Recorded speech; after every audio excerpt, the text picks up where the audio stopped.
우리에게 주시는 하나님 말씀 보겠습니다. 데살로니가 전서 5장 12절부터 18절까지입니다. 신약성경 332페이지입니다. 12절부터 18절까지. 형제들아, 우리가 너희에게 구하노니 너희 가운데서 수고하고 주 안에서 너희를 다스리며 권하는 자들을 너희가 알고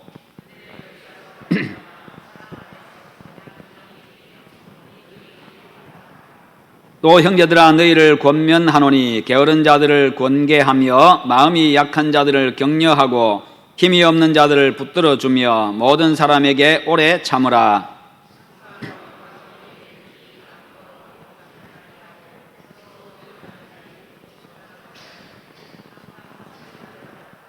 항상 기뻐하라. 함께 봅니다. 범사에 감사하라. 이것이 그리스도 예수 안에서 너희를 향하신 하나님의 뜻이니라. 아멘. 오늘 말씀의 제목 같이 한번 읽어봅니다. 그리스도인으로 산다는 것은. 아멘. 스승의 날에 아이들이 선물을 가져옵니다. 꽃집을 하는 집에 꽃집 아이가 꽃바구니를 하나 들고 와서 선생님께 드립니다. 얘야, 고맙다. 조금 있으니까 이제 양복집 하는 아이가 양복 상품권을 가져와서 선생님께 드리니까 또 이제 고마워서 고맙다고 인사를 합니다. 그런데 조금 있으니까 이제 술 도매상을 하는 집 아이가 조그마한 상자를 하나 들고 왔어요. 그래서 선생님 앞에 가지고 오니까, 그런데 보니까 물이 한 방울씩 떨어지고 있어요. 그래서 선생님이 손으로 찍어가지고 맛을 보고는 이거 포도주구나 그렇게 하더니 아니요 선생님. 그래서 이제는 손으로 받아서 이제 먹어봅니다. 이건 맥주구나. 아니요 선생님, 강아지인데요. 이렇게 말합니다. 강아지라고요. 예. 이제 제가 발음이 좀 이상했습니까? 예. 여러분, 뭐든지요 내 생각과 내 기준에서 판단하면요 낭패를 당하기가 쉽습니다. 그리스도인은 성경을 우리의 모든 계획과 그리고 판단과 생활의 기준으로 삼고 살아가는 사람들입니다. 성경이 그리스도인의 삶을 지배하고 이끌어가는 최고의 권위이고 마지막 권위이기도 합니다. 그래서 그리스도인은 항상 성경에다가 모든 것을 기준을 삼고 바로 거기 성경에서 뭐라고 말씀하는가 그것을 가지고 내 행동의 마지막 판단 기준이 되어야 된다는 겁니다. 변치 않는 하나님의 말씀인 성경을 이 행동과 이 판단의 기준으로 삼으면요 절대로 흔들리지를 않습니다. 방황하지 않게 됩니다. 그리스도인들은 말씀하시는 하나님을 믿습니다. 그래서 늘 우리에게 말씀하시는 하나님의 음성을 듣습니다. 성경을 통해서 우리에게 말씀하십니다. 우리의 양심에 말씀하십니다. 우리의 마음에 말씀하십니다. 사람들을 통해서 여러 가지 우주 만물들을 통해서 우리에게 말씀하십니다. 말씀하시는 하나님, 그분은 바로 살아계신 분이십니다. 뿐만 아니라 그리스도인은요 기록된 말씀을 믿습니다. 하나님의 기록된 말씀이 이 성경이 하나님의 말씀인 줄을 믿습니다. 그리고 그리스도인들은요 그 말씀으로 우리의 영과 마음을 감동시키고 이끌어 가시는 성령님을 믿습니다. 그래서 그리스도인의 인생은 하나님 안에 있습니다. 성경 위에 있습니다.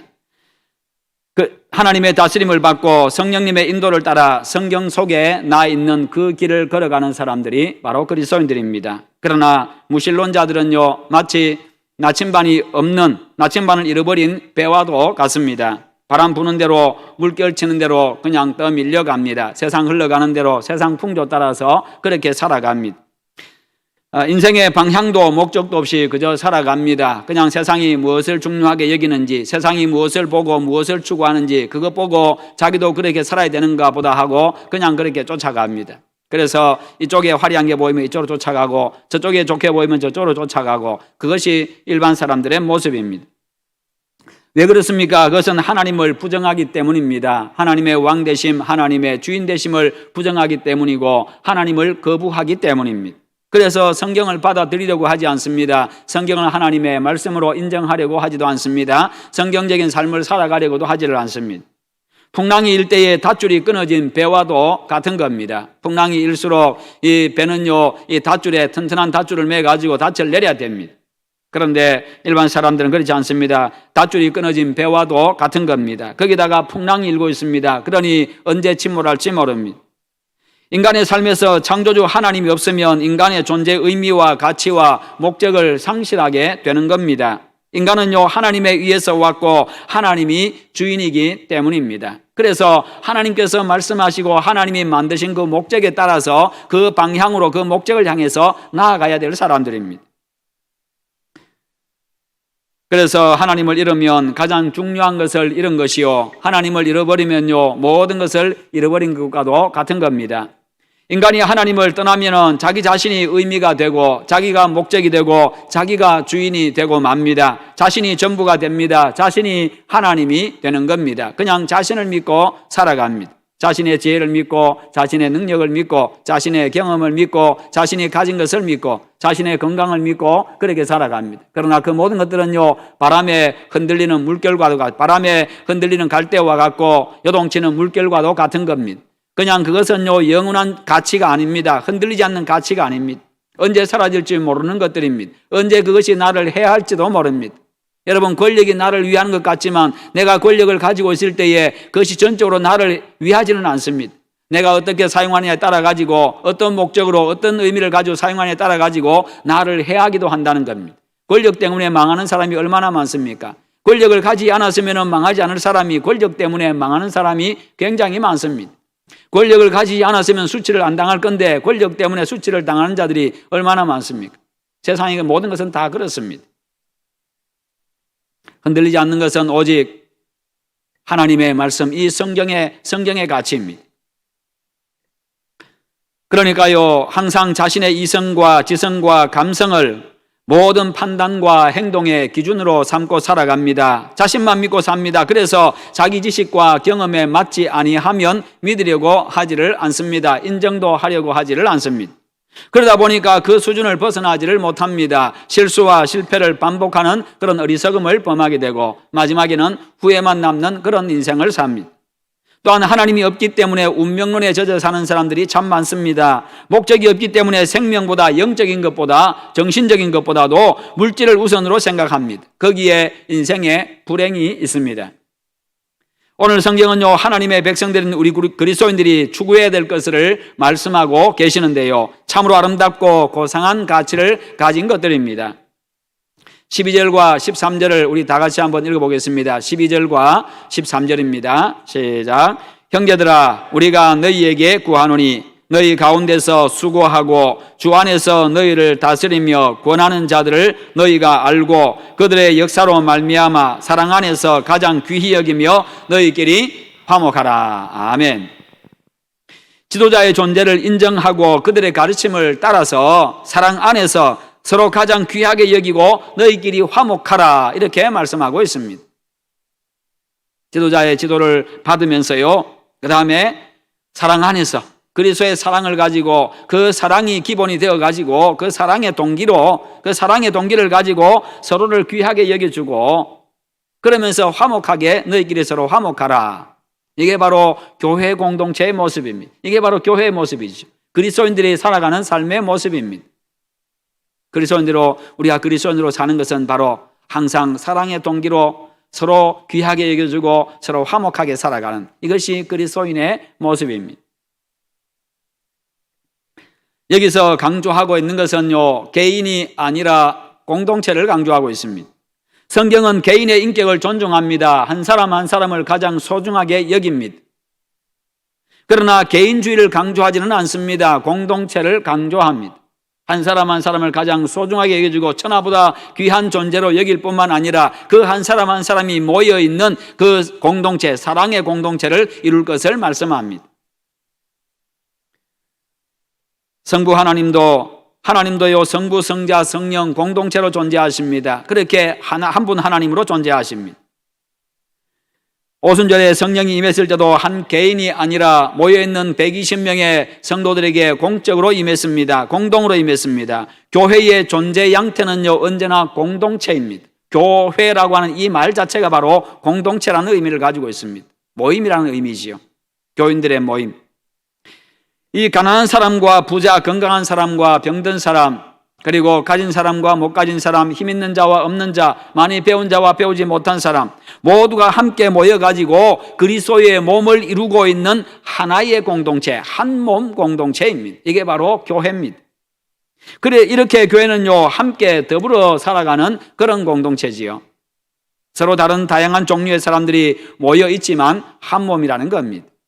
그렇지요. 한 몸이라고 해가지고 우리 몸 보면은 전부 다 다르지요. 각 지체가 다 다릅니다. 그런데 한 몸입니다. 눈 다르고 코 다르고 입 다르고요. 손 다르고 발 다르고 다 다릅니다. 같은 게 없습니다. 그런데 한 몸이라는 겁니다. 이게 바로 교회라는 것이요. 그래서 사랑 안에서 귀하게 여기고 너희끼리 화목하라 이렇게 권면하고 있습니다. 사랑 안에서 귀하게 여기라. 그리고 너희끼리 화목하라. 교회의 가장 큰 특징은 바로 사랑과 화목입니다. 그리고 하나됨입니다. 사랑, 화목, 하나됨. 이게 또 교회에서 가장 많이 강조하는 것이기도 합니다. 그 교회가 그래야 되기 때문에요.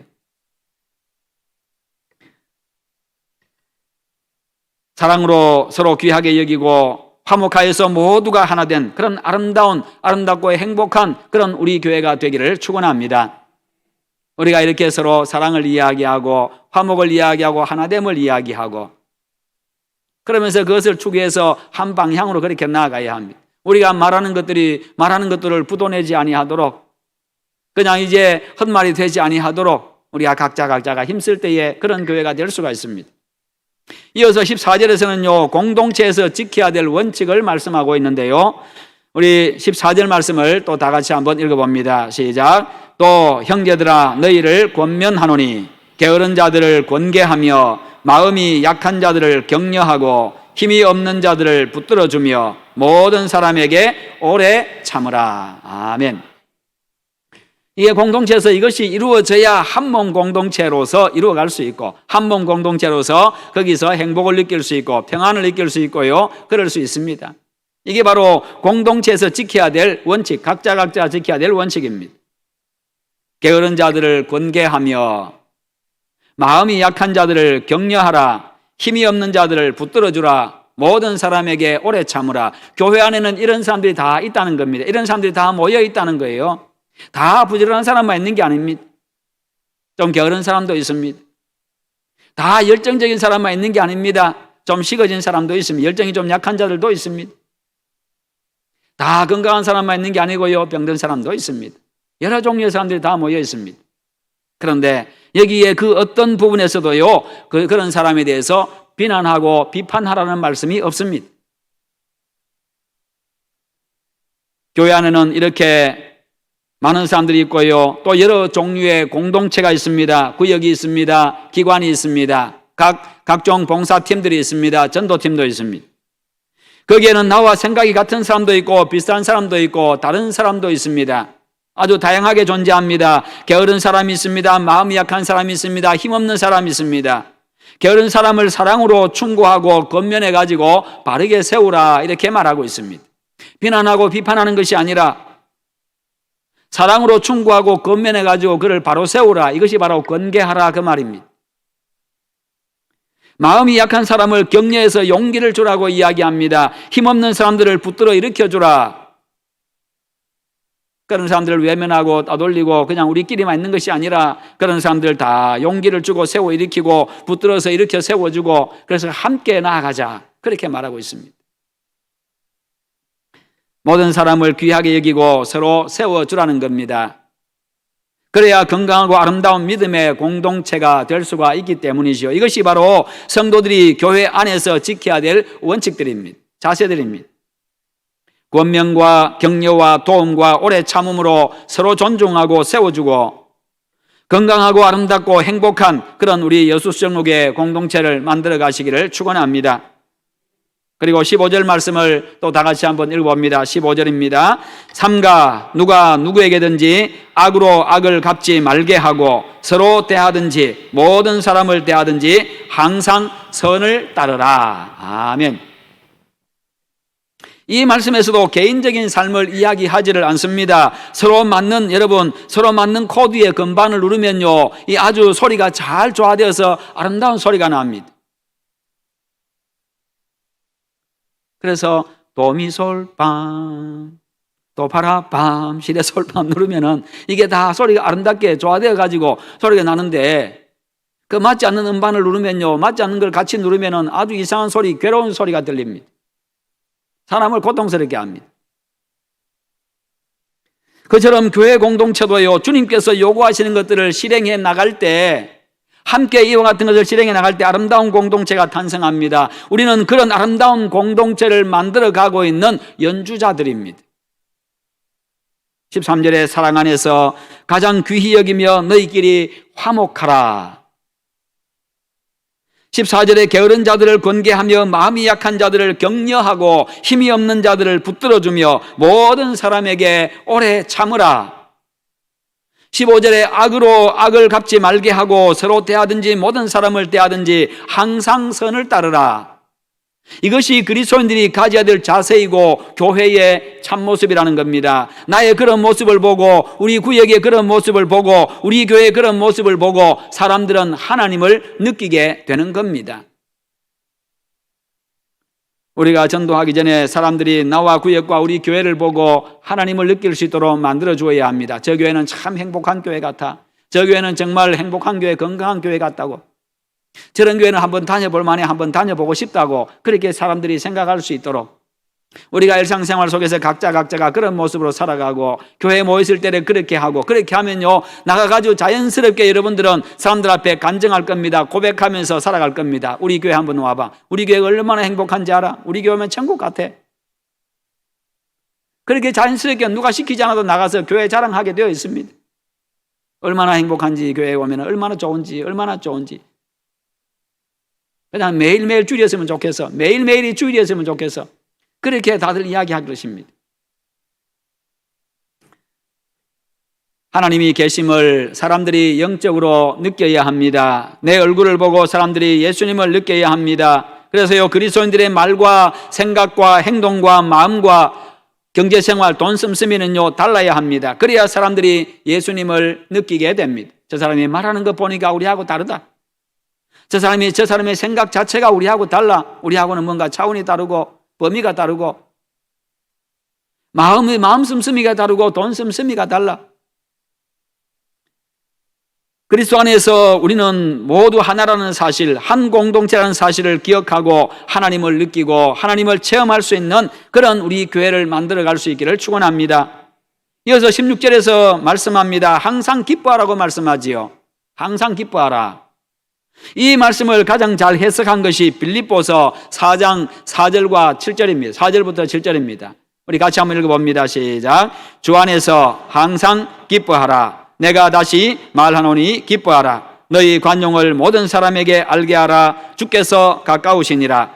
아무것도 염려하지 말고 다만 모든 일에 기도와 간구로 너희 구할 것을 감사함으로 하나님께 아뢰라. 그리하면 모든 지각에 뛰어난 하나님의 평강이 그리스도 예수 안에서 너희 마음과 생각을 지키시리라. 아멘. 이 말씀은요, 우리 그리스도인만이 행하고 그리스도인만이 누릴 수 있는 겁니다. 주 안에서 항상 기뻐하라. 내가 다시 말하노니 기뻐하라. 지금 이 말씀은요, 사도 바울이 옥에 갇힌 상태에서 지금 이렇게 이야기하고 있는 겁니다.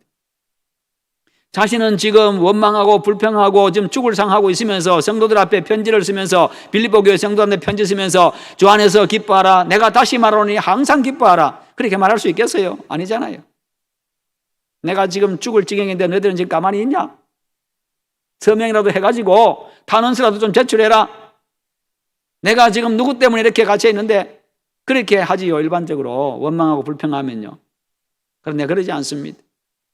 거기에도 하나님의 뜻이 있는 줄 믿고 복음 전하다 갇혔으니 하나님의 뜻이 있는 줄 믿고요. 그냥 거기에 갇혀서 거기서도 기뻐하고 거기서 하나님의 뜻을 이루는 왜냐하면 자기 죄 때문에 들어간 게 아니기 때문에 거기서도 하나님의 뜻을 이룰 수 있는 뭔가 있다는 거지요. 그것을 찾으니까 기뻐하고 옥에서도 지하에 갇힌 옥에서도 하나님의 뜻을 이룰 것 생각하며 기뻐하고 구원의 은혜 생각하면서 기뻐하고 그러나 성도들에게 편지 써가지고 주 안에서 항상 기뻐하라. 내가 다시 말하노니 기뻐하라. 너희 관용을 모든 사람에게 알게 하라. 그렇게 지금 이야기합니다. 그러면서 너희 관용을 모든 사람에게 알게 하라. 다 그냥 용서해주고 품어주고 그렇게 해라. 그러니까 너희 속에 모든 염려, 근심, 걱정들이 있느냐 하나님 앞에 기도해라. 그러면 주께서 너희 마음과 생각을 지켜준다. 너희에게 평강을 줄 거고 너희들로 하여금 이기게 해줄 거고. 이게 바로 바울이 빌립보 성도들에게 한 편지였습니다.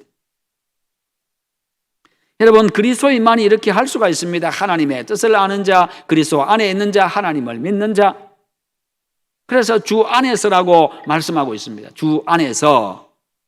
주 안에서만, 주 안에 있는 자만이 가능하기 때문입니다. 그리스도인의 기쁨은 겉으로 꾸며진 기쁨이 아니라 내면적인 것입니다. 속에서부터 솟아나오는 그런 기쁨입니다. 진짜 기쁨은 속에서부터 나오는 거예요. 가식적인 웃음이 아니라, 가식적인 기쁨이 아니라 속에서부터 나와가지고 그냥 자연스럽게 웃고 기뻐하고 즐거워하고 감사하고. 지워도 지울 수가 없습니다. 막아도 막을 수 없는 것이 속에서부터 나오는 그 기쁨입니다. 아무리 막으려고 해도 얼굴에 미소까지 막을 수가 없습니다. 속에서 기쁨이 자꾸 솟아나오는데요, 어떻게 미소 안 띌 수 있겠어요? 이게 바로 그리스도인이 누리는 기쁨이지요. 이런 기쁨은 그리스도인만이 갖는 독특한 것입니다. 이런 기쁨은 주님 안에서만 발견할 수 있고요, 이런 기쁨은 영원한 기쁨입니다. 주님이 주시는 이 기쁨, 속에서부터 우러나오는 이 기쁨이 여러분들 속에 충만하기를 축원합니다. 그 기쁨이 우러나오면요, 그 기쁨이 자연스럽게 내 미소가 되고요, 내 표정이 되고, 그 기쁨이 내 말의 색깔이 되고요, 그 기쁨이 내 삶이 되는 겁니다. 아들을 희생하면서까지 나를 사랑하시는 하나님 아버지의 그 사랑에서 오는 기쁨입니다. 나를 살리기 위해서 당신의 목숨까지도 내어놓으면서까지도 사랑하시는 그 예수님의 구원의 은혜에서 오는 기쁨입니다. 나와 늘 함께 하시면서 나를 인도하시고 보호하시고 공급하시는 성령 하나님의 은혜에서 오는 기쁨입니다. 그래서 그리스도인은요, 어떤 형편에서든지 환경에 관계없이 기뻐할 수가 있는 겁니다. 그래서 주 안에서 항상 기뻐하라, 그렇게 말씀합니다. 우리가 주님 안에 있기 때문에 가능한 겁니다. 주님 안에 있기 때문에요. 주님 안에서 주님이 주시는 기쁨으로 항상 기쁨이 넘치는 여러분들 다 되시기를 축원합니다. 그래서요, 걸음걸음마다 한 걸음 한 걸음 걸어갈 때마다 그냥 흥얼흥얼 찬송하고 노래하고 그러면 얼마나 좋겠어요. 그리고 17절에서는 쉬지 말고 기도하라고 말씀합니다. 쉬지 말고 기도하라. 우리는 하나님이 계신다고 믿기 때문에 기도합니다. 기도하면 들어주신다고 하시는 하나님의 약속을 믿기 때문에 기도합니다. 기도하는 것은 또한 희망이 있다는 뜻입니다. 형통과 승리와 행복한 미래가 있기 때문에, 그것을 믿기 때문에 기도합니다. 어떤 절망과 좌절과 패배가 있다 할지라도 극복할 수 있는 가능성이 있기 때문에, 하나님께서 이기게 해주시는 그것을 믿기 때문에 우리는 기도하는 것입니다. 그래서 기도는 가능성을 만들어줍니다. 미래를 열어줍니다. 하나님이 그렇게 해주십니다. 나는 불가능한데 하나님은 가능하시기 때문에, 나는 앞길이 막혀 있는데 하나님이 내 미래를 열어주시기 때문에요. 기도는 희망을 만들어줍니다. 뿐만 아니라 기도는요, 하나님을 만나게 해줍니다. 아, 하나님은 바로 이런 분이구나, 하나님은 바로 이런 같은 분이구나, 그것을 체험하게 만들어주는 거지요. 그래서 쉬지 말고 기도하라고 강조합니다. 쉬지 말고 기도하라. 늘 하나님 의지하고 살아라, 그 말이에요. 늘 하나님 의지하고 살고, 늘 하나님 앞에 기도하면서 하나님의 뜻 헤아려서 그 뜻을 이루면서 살아가고, 늘 하나님과 동행하라는 말입니다. 기도는 노래입니다. 기도는 대화입니다. 기도는 찬송입니다. 기도는 내 존재감을 일깨워줍니다. 기도는 나의 능력입니다. 왜 기도합니까? 기도를 통해서 내 존재감을 알게 됩니다. 내 존재를 알게 됩니다. 아, 하나님이 나를 사랑하시는구나. 하나님이 내 기도 들으시는구나. 하나님이 나를 보고 계시는구나. 하나님이 내 형편을 아시는구나. 내 존재감을 깨닫게 됩니다. 내가 내 존재의 의미가 있는 존재구나. 예수님은 구하라, 찾으라, 두드리라고 말씀하셨지요. 기도하면서 낭망하지 말 것을 어떤 과부를 예로 들어가지고 또 그렇게 말씀하셨습니다. 끝까지 기도하라. 기도는 기적을 만든다고 말씀하셨습니다. 그리고 기도하는 방법까지도 주기도문을 통해서 알려주셨습니다. 직접 기도하심으로 기도의 본도 보여주셨습니다. 여러분의 가슴과 우리 교회에 늘 기도의 불길이 타오르기를 축원합니다. 여러분 매일매일 기도하는 여러분의 삶이 되시기를 바랍니다. 그리고 18절에서는요, 범사에 감사하라고 말씀합니다. 나의 모든 일상과 내게 일어나는 모든 일들입니다. 내 일상 그리고 내게 일어나는 모든 일들, 그게 바로 범사지요. 기쁠 때나 슬플 때나, 건강할 때나 병들었을 때나, 형통할 때나 어려울 때나, 부할 때나 가난할 때나, 성공했을 때나 실패했을 때나, 편할 때나 불편할 때나, 이 모든 상황, 모든 일들, 그 모든 상황, 모든 일들 속에서 감사하는 거지요. 즉 모든 상황이 감사의 조건이 되게 하라는 겁니다. 범사에 주님께 감사하면 어떤 불평도 원망도 우리 속에 파고 들어오지를 못합니다. 어떤 불행도요 내 인생을, 내 행복을 정복하지를 못합니다. 범사에 감사하는 사람에게 불행이요 나를 정복하지를 못한다는 겁니다. 그 사람을. 감사는 행복의 파도가 됩니다. 감사는 행복의 파도가 되어가지고요 내 삶의 항구로 아주 강력하게 밀려 들어옵니다. 범사에 감사함으로 행복한 여러분 되시기를 축원합니다. 그런 여러분들로 인해서 우리 교회가 늘 행복한 교회가 되어지고, 나는 행복하다고, 우리는 행복하다고 늘 그렇게 여러분의 입으로 늘 그렇게 습관적으로 그냥 그렇게 나올 수 있기를 바랍니다. 우리에게는 기도하면 들어주시는 선하신 하나님이 계시기 때문에 우리에게는 미래가 있습니다. 어떤 상황에서도 감사할 수 있고 기뻐할 수 있고 소망을 가질 수가 있습니다. 우리에게는 영원한 구원의 기쁨이 있기 때문에 죽는 순간에도 감사합니다. 그것이 진정 하나님을 믿는 자, 예수 그리스도를 믿는 자, 구원의 은혜를 믿는 자들입니다. 인간은 많은 재앙을 경험하면서 살아가지요. 그러나 재앙을 복으로 바꿀 수가 있습니다. 그 방법은 감사입니다. 어떤 일을 만나든지 감사하면요 그 감사는 바로 천국이 되게 해줍니다. 성도 여러분, 피아노 건반을 누르면 음이 나옵니다. 그것으로 모차르트 음악도 연주하고 베토벤 음악도 연주하고 하이든의 음악도 연주하고 얼마든지 연주할 수가 있습니다. 그런데 잘못 짚으면 고통스러운 소리가 나옵니다. 모든 사람들이 싫어하는 소리가 나옵니다. 정확한 음들을 짚어야만 아름다운 음악을 연주할 수가 있습니다. 항상 기뻐하라, 쉬지 말고 기도하라, 범사에 감사하라. 이것이 그리스도 예수 안에서 너희를 향하신 하나님의 뜻이니라. 이것은요 우리를 행복한 인생, 풍성한 인생, 복 있는 인생을 만들기 위해서 하나님께서 만드신 건반인 겁니다. 우리 인생의 건반들입니다. 화목과 기쁨과 기도와 감사의 건반을 누르면요 세상에서 가장 아름다운 인생의 음악과 신앙의 음악, 행복의 음악이 흘러나옵니다. 우리 인생을 가장 아름답고 풍성하고 복되게 만드는 건반들입니다. 그 건반은 그리스도 안에 있는 사람들만이 누를 수 있는 건반입니다. 예수 그리스도 안에 감춰진 건반이기 때문입니다. 여러분 벌써 1년의 반이 지나갑니다. 세월이 참 빠릅니다. 코로나 자꾸 이야기 듣고 말하고 듣다 보니까요 그냥 어느새 벌써 6개월이 지나가 버렸습니다. 여러분의 지난 6개월은 어떻게 이야기할 수 있을 것 같습니까? 돌아보면 힘든 일도 있었습니다. 슬픈 일도 있었습니다. 기쁜 일도 있었을 것이고 형통할 때도 있었을 겁니다. 그러나 생각해 보면 역시 감사할 것밖에 없습니다. 힘들고 어려운 상황 속에서도 하나님께서 나를 존재하게 해 주셨습니다. 기쁜 일도 형통한 일도 모두 하나님께서 나를 위해서 계획하신 일들이었습니다. 그래서 그 모든 것이 합력하여서 반드시 선이 되게 하십니다. 이 사실을 믿으시기를 축원합니다. 하나님이 나를 위해서 계획하신 모든 것들이기 때문에 결국 그 모든 것들은 바로 나에게 복이 되는 것입니다. 그래서 모두가 하나님의 은혜입니다. 그러므로 늘 감사하시기를 축원합니다. 성도 여러분, 오늘 말씀에 따라서 사랑 안에서 서로 귀하게 여기고 화목하고 사랑으로 서로 건면하고 세워주고 오래 참고 모든 사람을 선으로 대하고 항상 기뻐하고 늘 기도하고 범사에 감사하는 것이 예수 믿는 우리를 향한 하나님 아버지의 뜻입니다. 이것이 바로 그리스도인의 삶입니다.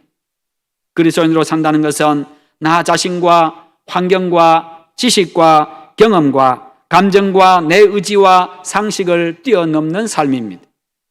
오늘 말씀은요, 주 안에 있는 사람만이 알 수 있고, 주 안에 있는 사람만이 이해할 수 있고, 주님 안에 있는 사람만이 살 수 있고 누릴 수 있는 말씀입니다.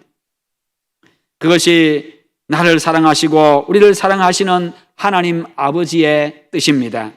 하나님 아버지의 뜻대로 행하며 그 뜻을 이루면요, 인생이 즐겁고 행복해집니다. 하나님이 복을 주시기 때문입니다. 그러므로 우리 모두 화목과 기쁨과 기도와 감사의 건반을 날마다 누르며 살아가시기를 축원합니다. 그래서 정말 아름답고 건강하고 행복한 인생을 연주하는 그런 행복한 연주자들이 다 되시기를 주님의 이름으로 축원합니다.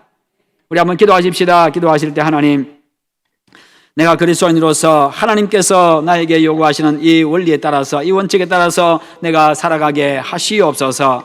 늘 기뻐하고 기도하며 감사하며 살아가는 삶이 되게 하시고, 사랑 안에서 화목하고 세워주고 그렇게 살아가는 저희들 되게 해달라고 우리 한번 기도하십시다. 기도하겠습니다. 하나님 아버지 감사합니다. 우리 하나님께서 오늘도 우리에게 은혜 베푸시고 예배하게 하심을 감사합니다. 우리에게 오늘도 말씀 주심을 감사합니다. 하나님 아버지 함께하여 주시옵소서.